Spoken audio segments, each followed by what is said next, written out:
surat keterangan lah dari ketua RT, ketua RW, ke kelurahan, macam-macam ya. Surat izin tempat usaha itu yang ngeluarin kan kelurahan. Izin gangguan HO itu juga kelurahan tapi dari RT. Dari situ nanti digunakan untuk membuat akta pendirian pemilik itu ke notaris ya. Nah, dilanjutkan ke SIUP. SIUP itu yang ngurusin kecamatan. Nah, ini bedanya nih. Kalau CV tadi langkah terakhirnya tuh berada di salah satu instansi pemerintah kabupaten atau kota, yaitu di Dinas Penanaman Modal dan Pelayanan Terpadu Satu Pintu, yang keluarnya nanti berupa izin usaha ya, dimana izin usaha itu dalam ACC-nya tuh ada asesmen, penilaian, survei dan lain-lain. Sementara kalau di PT tidak harus sampai ke sana, tapi justru malah sampai ke Kementerian Hukum dan HAM. Dalam hal ini proses penyerahan berkas lain-lain itu ujungnya bermuara di pengadilan negeri karena dia badan hukum. Itu bedanya. Halo, assalamualaikum warahmatullahi wabarakatuh. Kembali lagi bersama saya Rob Binau Saputro. Pada pertemuan kali ini saya akan membawakan atau menyampaikan perkuliahan manajemen keuangan ya, dengan bab lingkungan bisnis pajak dan keuangan untuk mahasiswa semester 3 program studi D3 Administrasi Pajak Kampus Batang Universitas Diponegoro. Oke, buku yang dipakai referensi adalah Prinsip-Prinsip Manajemen Keuangan, tulisan dari Van Horn ya, sama John McCowick. Kalian mungkin bisa ini ya, ngambil buku catatan sekarang ya. Jadi walaupun kuliahnya secara daring, tetap substansi pembelajaran harus dilakukan dengan sesuai standar ya. Kenapa harus pakai buku catatan? Agar ketika dilakukan suatu pengukuran atau tes itu kalian tidak kebingungan, jadi bisa melihat catatan masing-masing. Catatnya gimana? Nah, di bagian yang penting-penting di pause ketika memang perlu, terus kemudian dicatat seperti itu ya. Oke, udah siap? Yuk kita mulai. Tapi sebelumnya yang belum subscribe, di subscribe dulu ya, diloncengin juga tuh. Oke, let's go. Pada bab lingkungan bisnis pajak dan keuangan ini, kalau di breakdown ada 3 subbab ya. Yang pertama ada lingkungan bisnis, ada lingkungan pajak, lingkungan keuangan ya, 3. Yang pertama lingkungan bisnis itu berisi mengenai bentuk-bentuk perusahaan ya. Ada perusahaan perseorangan, persekutuan, korporasi, perusahaan dengan tanggung jawab terbatas. Sementara untuk lingkungan pajak itu terdiri dari 2, review aja nanti, PPh badan dan PPh orang pribadi. Dan untuk subbab yang ketiga yaitu lingkungan keuangan itu berisi banyak ya, ada tujuan pasar keuangan, perantara keuangan, broker keuangan, pasar sekunder, alokasi dana dan tingkat bunga dan lain-lain. Oke, masuk pada subbab yang pertama yaitu lingkungan bisnis. Bentuk perusahaan yang pertama yang akan kita bahas adalah perusahaan perorangan. Nah, dalam hal ini bisa bentuknya berupa perusahaan perorangan ya. Contohnya itu gambar yang ada di sebelah kanan, PO Haryanto. Berarti perusahaan PO Haryanto itu dimiliki oleh satu orang atau perusahaan perorangan. Bisa juga dalam wujud perusahaan dagang PD atau usaha dagang atau UD ya. Sebagai perusahaan perorangan dia pasti memiliki karakter yang sudah saya breakdown dalam 2 kelompok, yaitu kelebihan dan kekurangan dari perusahaan perseorangan ini. Untuk kelebihannya ya, ini merupakan bentuk perusahaan yang tertua, dimiliki oleh satu orang, artinya bebas ya dalam mengendalikan. Terus kemudian dia, perusahaan perseorangan ini, pelakunya membayar pajak tidak terpisah antara dirinya dengan usaha yang dijalankannya. Jadi hanya sekali membayar PPh saja ya. Nah, terus kemudian kesederhanaan dari bentuk perusahaan perseorangan ini menjadi keunggulan utama, bebas, individual ya. Dari situ dia pendiriannya mudah dan murah. Oke. Sementara untuk kelemahan dari perusahaan perseorangan ini, dia memiliki sifat tanggung jawab tak terbatas, artinya segala risiko yang terjadi atau kerugian yang muncul itu bisa sampai mengenai harta pribadi tanpa ada batasnya, bisa benar-benar habis gitu ya. Yang kedua kelemahan adalah sulit mengumpulkan modal karena pengelolaannya yang model usahanya atau perusahaannya itu kurang diminati gitu ya. Nah, terus kemudian bercampur dengan kegiatan non bisnis, itu kan indikasi kurangnya pro ya. Yang bawahnya itu juga kurang profesional. Seharusnya kan bisnis sendiri, kehidupan pribadi sendiri, nggak boleh campur. Tapi di perusahaan perseorangan ini kebanyakan campur kan gitu. Kecuali ya untuk orang-orang yang perusahaan perseorangannya itu memang secara teknis dia sudah menguasai caranya untuk berusaha, itu bisa memilah antara kepentingan usaha dan kepentingan kehidupan pribadi, seperti itu. Berikutnya, kelemahannya adalah sulit mendapat kepercayaan dari kreditur. Ya bisa dipahami ya, kalau perusahaan perseorangan itu kan otomatis pengelolaannya masih konservatif gitu ya, masih pakai cara-cara lama, termasuk juga laporan keuangannya juga mungkin belum serapi jika dalam perusahaan bentuk lain kan gitu. Nah, berikutnya, biaya kompensasi asuransi dan lain-lain tidak dapat diakui sebagai pengeluaran ya yang mengurangi pajak. Kalau di perusahaan perseorangan, kompensasi asuransi atau pembayaran asuransi seperti itu tidak bisa diakui sebagai beban yang bisa menjadi pengurang pajak. Sementara di bentuk perusahaan lain diakui. Ya. Terus berikutnya, kelemahannya dia pemindahan kepemilikan sulit. Ya, beda sama PT. Tinggal jual saham selesai. Kalau ini sulit. Nah, dari situ semua itu sifatnya dia itu tidak fleksibel ya. Itu kelemahan dia. Selain itu juga ada kelemahan yang lain, seperti biasanya ya karyawan atau pengelola dari usaha perseorangan itu anggota keluarga sendiri. Nah, apa kelemahannya kalau dikelola oleh anggota keluarga sendiri? Itu juga mengurangi profesionalisme. Adalah tata ini, jaga harmoni lah, politik apalah, jadi kurang profesional begitu. Tidak bisa membedakan antara kehidupan pribadi dan kehidupan bisnis tadi. Perusahaan perseorangan ini dikelola hanya untuk memenuhi kebutuhan sehari-hari saja, bukan untuk yang mencapai visi yang jauh atau apa gimana. Itu juga tidak ada strategi dalam mencapai visi jauh itu. Visinya aja nggak ada, ngapain bikin strateginya kan gitu. Yang penting udah jalan lancar, sudah selesai. Kemudian yang jelas dia bukan badan hukum ya. Jadi memang dia jadi satu sama pelakunya, bukan badan yang berdiri sendiri ya. Nah, ini masih pada perusahaan perseorangan. Prosedur pendirian perusahaan perseorangan paling mudah ini. Yang pertama, akta pendirian pemilik. Nggak wajib ya sebenarnya, tapi kalau misalnya pengen bikin itu ke notaris ya, nanti bisa diawali dengan membuat surat keterangan lah dari ketua RT, ketua RW, ke kelurahan dan macam-macam ya. Surat izin tempat usaha itu yang ngeluarin kan kelurahan. Izin gangguan HO itu juga kelurahan tapi dari RT ya. Dari situ nanti digunakan untuk membuat akta pendirian pemilik itu ke notaris ya. Nah, dilanjutkan ke SIUP itu yang ngurusin kecamatan. Surat izin usaha perdagangan itu ada yang SIUP kecil, SIUP menengah, SIUP besar ya, sesuai kebutuhan. Nah, setelah bikin SIUP, datang ke KPP ngurus NPWP. NPWP-nya apa? NPWP badan?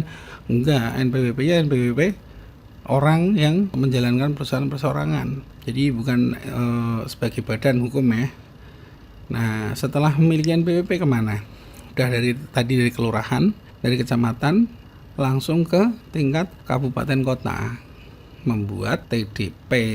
Kalau zaman dulu namanya TDP, tanda daftar perusahaan. Kalau sekarang namanya nomor induk berusaha. Itu kalau nggak bisa bikin, itu datang aja ke pihak pemerintah yang berwenang ya. Itu nanti bisa dipandu. Kalau misalnya sudah paham, itu bisa bikin sendiri dari rumah, pakai namanya OSS ya.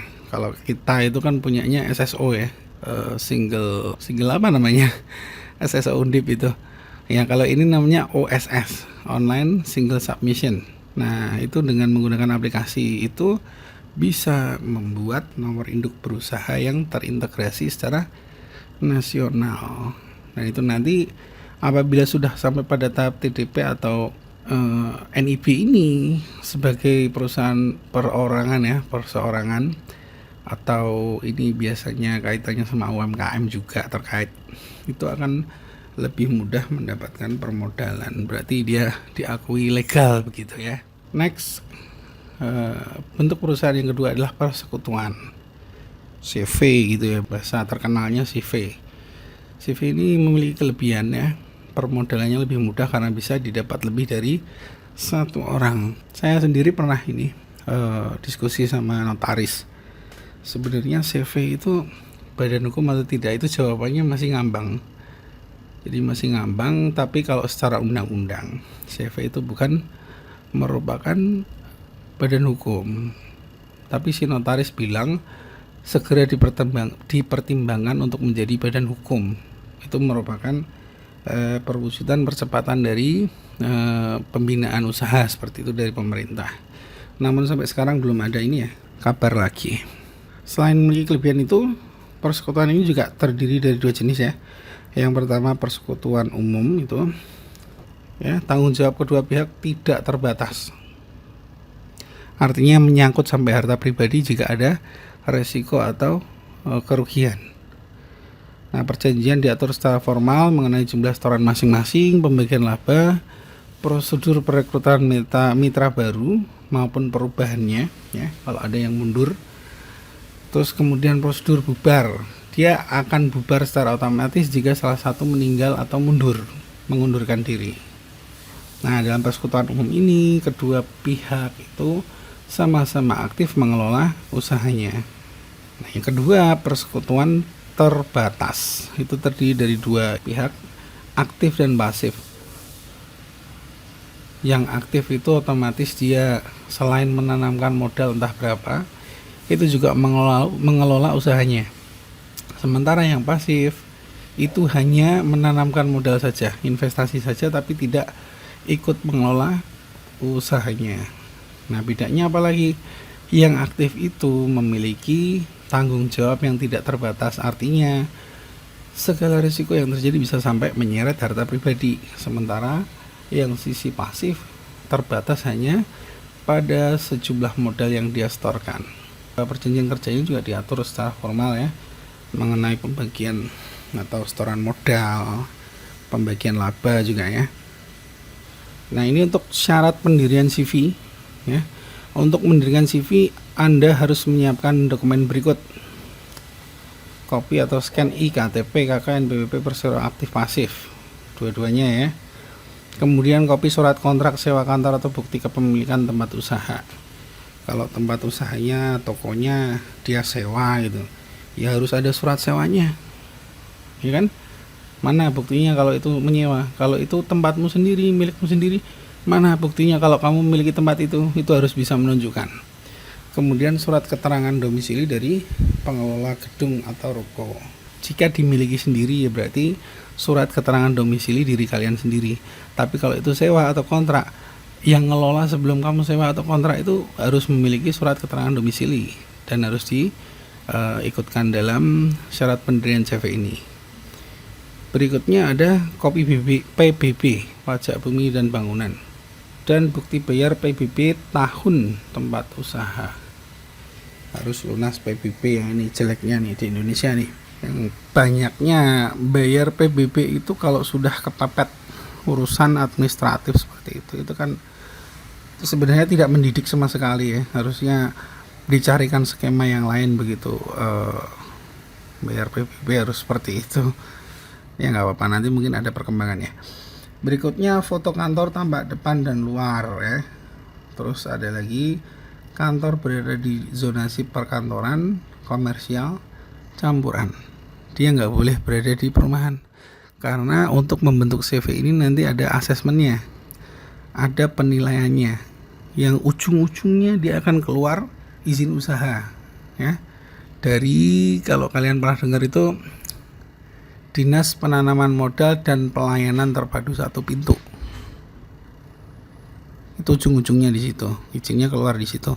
Kalau tadi yang perusahaan persorangan keluarnya di mana? Cuma sampai di tingkat kabupaten kota kan. Nah, ini Dinas Penanaman Modal ini juga kabupaten kota tapi beda instansi gitu ya. Nah, setelah dokumen terkumpul ya, untuk pendirian persekutuan CV ini tadi, dia melakukan pengecekan dan pembookingan nama biar tidak ada duplikasi nama atau nama perusahaan yang sama di notaris. Itu bayar sekitar mungkin 1 sampai 1,5 juta ya, kalau kenal yang bayarnya 500.000 cukup.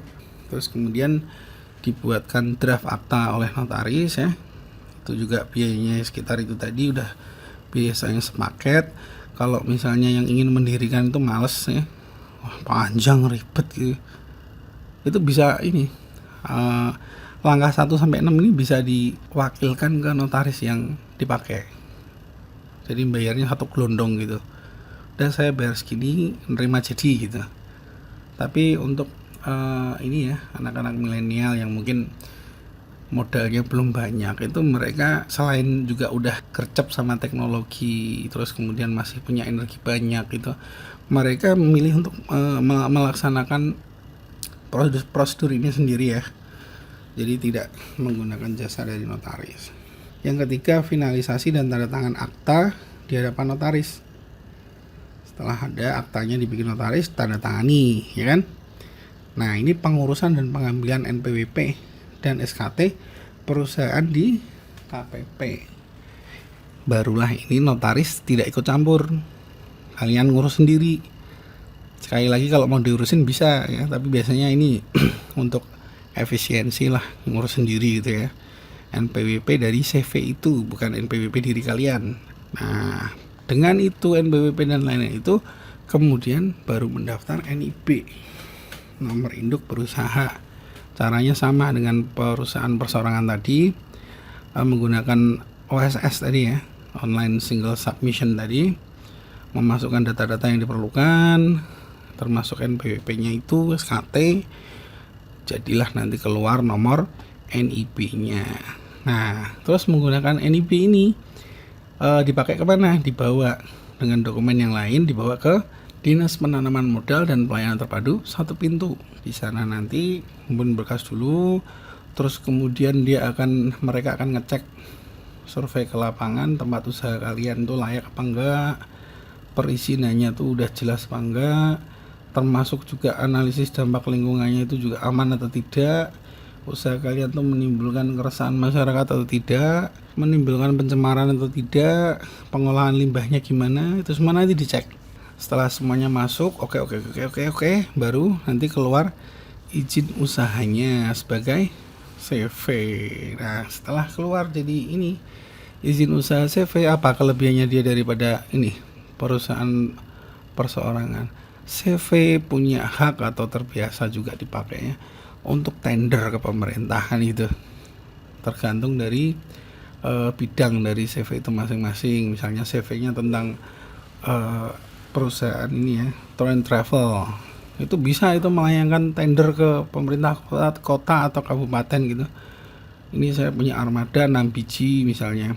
Apabila pemerintah kota atau pemerintah kabupaten Batang itu membutuhkan armada untuk tour atau wisata religi atau apa, itu bisa melakukan tender kan, enak ya. Oke, itu tadi mengenai persekutuan. Berikutnya kita akan bahas bentuk bisnis yang lain, yaitu perseroan terbatas atau korporasi. Sebagai perusahaan, dia memiliki kelebihan. Yang pertama, adanya pemisahan harta pribadi dan harta perusahaan yang jelas ya. Hukum dan undang-undangnya jelas.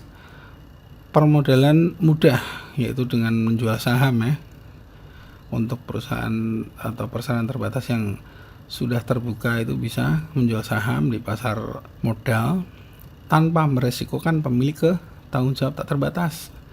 Jadi walaupun modalnya nambah, tanggung jawab pemilik itu tetap terbatas pada modal yang disetorkan saja, nggak sampai menyeret ke harta pribadi kan gitu.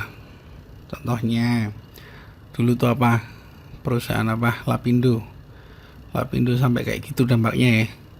Itu harta pribadinya sang pemilik juga aman-aman aja. Segala kemungkinan kerugian itu kalau misalnya harus tanggung jawab, ya hanya semampunya PT Lapindo saja kan gitu. Yang harta para pemegang sahamnya ya nggak ikut kesentuhan gitu. Itu salah satu contohnya. Kemudian kepemilikan mudah dipindah ya. caranya gimana, cuma jual saham saja maka kepemilikan sudah berpindah. Next, kelebihannya dia kehidupan perusahaan bebas lepas dari kehidupan individu pribadi pemilik.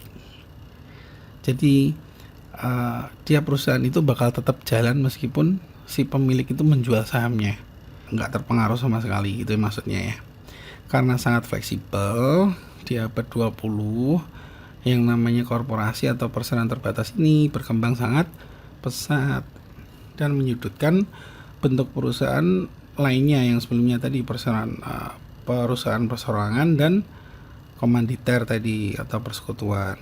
Nah, jenis dari perseroan terbatas ini ada 3 ya.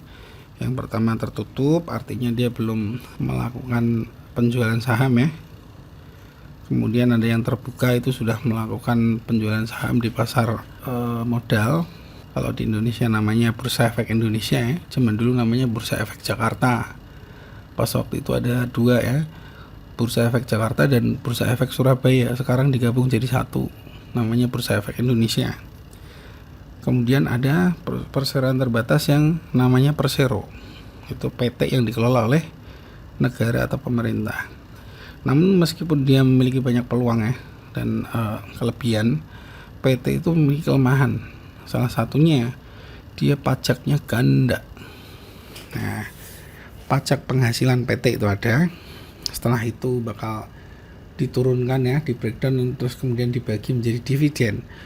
Saat menerima dividen itu, para pemilik saham itu juga dikenai pajak lagi. Itu kelemahan pertama. Yang kedua, lamanya menjadi badan hukum. Itu terkait dengan urusan hukum yang rumit ya. Karena dia juga memiliki fasilitas yang istimewa gitu, maksudnya undang-undangnya harus jelas, otomatis tentu banyak yang harus disiapkan. Dan yang ketiga, biaya pendirian PT itu besar atau lebih sulit didirikan. Nah, ini syarat pendirian PT. Yang pertama, pendiri, direktur, dan komisaris minimal terdiri dari 2 orang atau lebih. Nama perusahaan yang jelas ya, dia harus dicek juga sama notaris itu.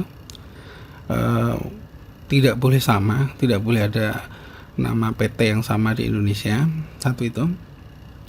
Kedua itu dia kayaknya ya sekarang itu sudah harus terdiri dari 3 suku kata. Udah nggak boleh pakai 2 suku kata, 1 suku kata udah nggak bisa. Oh iya, satu lagi, dia sudah tidak boleh menggunakan kata bahasa Inggris lagi atau bahasa asing lagi. Harus dalam bahasa Indonesia. Nasional banget ya, I love that. Next, susunan pemegang saham. Pendiri wajib mengambil bagian dalam saham. Pendiri ya, itu harus membeli saham. Kemudian akta pendirian harus disahkan oleh Kementerian Hukum dan HAM. Nah, ini bedanya nih. Kalau CV tadi terakhir ya, langkah terakhirnya tuh berada di salah satu instansi pemerintah kabupaten atau kota, yaitu di Dinas Penanaman Modal dan Pelayanan Terpadu Satu Pintu, yang keluarnya nanti berupa izin usaha ya, di mana izin usaha itu dalam ACC-nya tuh ada asesmen, penilaian, survei dan lain-lain. Sementara kalau di PT tidak harus sampai ke sana, tapi justru malah sampai ke Kementerian Hukum dan HAM. Dalam hal ini proses penyerahan berkas lain-lain itu ujungnya ya, bermuara di pengadilan negeri, karena dia badan hukum. Itu bedanya. Kenapa tadi CV bukan badan hukum? Dia nggak sampai terdaftar sampai Kumham gitu ya. Oke. Syarat berikutnya menetapkan nilai modal dasar, nilai modal di store ya. Nilai modal store minimal 25% dari modal dasar. Klasifikasi PT. PT yang kecil tuh minimal ya 50 juta. Kalian punya modal katakanlah 100 juta, udah bisa bikin PT. Tapi ingat, kalau belum memahami secara teknis betul ya, lebih baik jangan, karena sesuatu yang besar otomatis juga effort yang dikeluarkan untuk mengendalikan itu juga pasti lebih gede. Nah, daripada nyoba-nyoba sesuatu yang belum tentu jelas secara teknis belum ini, mending di-keep dulu lah uangnya di tabungan gitu, cari pengalaman dan pembelajaran dulu gitu ya. Nah, untuk PT yang menengah, modal di store lebih dari setengah M, 500 juta ya. Untuk PT yang besar, modal di store lebih dari 10 miliar. Kemudian pengurus terdiri dari minimal 1 orang direktur dan 1 orang komisaris. Pemegang saham harus warga negara Indonesia atau badan hukum yang didirikan menurut hukum di Indonesia dan akta notaris yang berbahasa Indonesia. Bentuk perusahaan yang berikutnya keempat, LLC atau perusahaan dengan tanggung jawab terbatas. Ini merupakan jenis gabungan dari perusahaan terbatas dengan CV untuk cari efektif dan efisiensi. Dia seperti PT ya, tanggung jawabnya terbatas, artinya tidak sampai merambat ke harta pribadi kalau ada risiko, tapi pajaknya diperlakukan sama seperti CV, hanya 1 kali, jadi tidak mengalami pajak ganda. Keuntungan penghasilan perusahaan sudah dipotong pajak, nanti waktu nerima dividen dipotong lagi. Kalau di CV kan enggak, hanya sekali. Nah, LLC ini memiliki ciri-ciri ya. Jenis kepemilikan usaha menggabungkan beberapa fitur struktur perusahaan dan kemitraan. Yang kedua, bukan sebuah perusahaan atau kemitraan dapat disebut perusahaan terbatas. Terminologi yang benar adalah perseroan terbatas. Next, pemilik disebut anggota, bukan mitra, bukan pemegang saham. Jumlah anggota tidak terbatas dan mungkin individu, perusahaan, atau lainnya. Next, ini adalah badan hukum yang terpisah. Terpisah itu maksudnya terpisah dari harta pribadi gitu ya. Jika ada risiko yang terjadi, jadi tidak sampai merambat ke harta pribadi seperti korporasi atau PT. Kemudian tidak memiliki pemegang saham, tapi memiliki anggota.